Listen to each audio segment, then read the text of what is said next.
All right, so we're going to talk the breathing, we're going to talk movement, and I want to credit Lucy.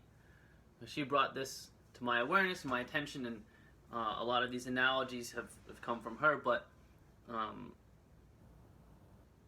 she's brought to my attention that how we cannot separate out breathing and movement. They need to be looked at in one singular context. We can't look at them separately as two different things. So let's address the breathing component first, the movement component, and then meld them together.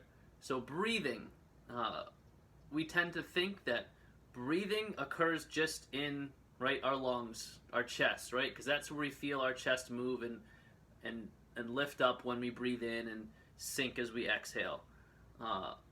Yes, that's true, but breathing also happens elsewhere in our body, right? Yes, our chest expands as we inhale, but so does our shoulder, and our neck moves in response to that. And every breath cycle, every inhale and every exhale, we get these gentle, subtle movements in, like I said, our shoulder, maybe our neck, our abdomen, our hips.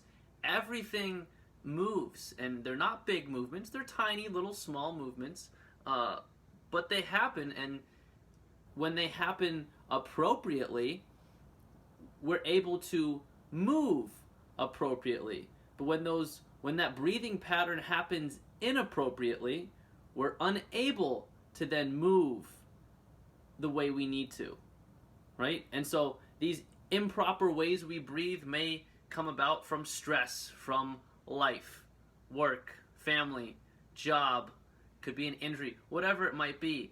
But they change the way we breathe, and then they change the way that we move. So I'm going to use a bag of water as the analogy here. So let's look at the body as just one giant bag of water. I'm a bag of water. Hello, that is me. Bag of water, that's it. Nothing fancy. No limbs, no nothing. Bag of water. In order for me to move in any direction, right? Propel myself forward, backwards, bend, whatever, twist. What has to happen to the inside of that bag, the contents of that bag, that fluid inside the bag? That fluid has to move around within the bag to allow me to move, right? So let's take, I'm going to stand up. Let's take the side bend, right? So if I'm standing and I want to bend over to the side here, I'm just a big old giant bag of water. What has to happen to that water, right? If I keep all that water on the side that I'm trying to bend into, I'm going to hit a roadblock. I can't get there. I'm not going to go there.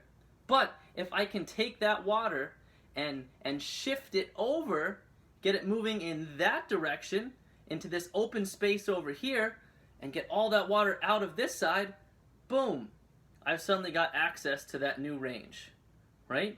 So movement is all about taking up less space on one side and more space on the other. So let's see that again. If I were to bend over to the other side, right, I need to take up less space on the side that I'm bending into, get that fluid, that air, that water, whatever's in that bag, right, moving in the other direction to allow me to side bend, right? And this is true for every single movement that the human body can perform. Every pattern, whatever you want to call it. So let's take one more example, maybe the toe touch, right? Popular one. I haven't been able to touch my toes for a long time. Maybe you can't either. But, you bend over and you go to reach those toes and you're feeling all sorts of tightness and funkiness all on the back side of the body and whatnot. And that's all well and good, but let's take this bag of water analogy and look at the human body as a bag of water. What needs to happen in order for me to bend over and actually touch my toes?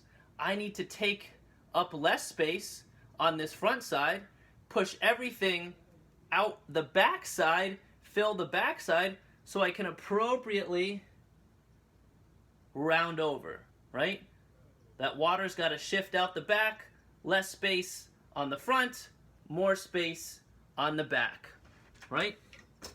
And so now we layer that breathing component, right? We've got our lungs, we've got our cavities that we can fill up, and we can manipulate and move around air within our body or within our bag, right? So the way that we breathe and where we breathe and what we have access to and what parts of the body we can't breathe into is going to negatively or positively affect the way that we move, right? So with that toe touch, if I can't get air into the back of the body, right, I'm gonna be stuck here and I'm never gonna be able to reach my toes.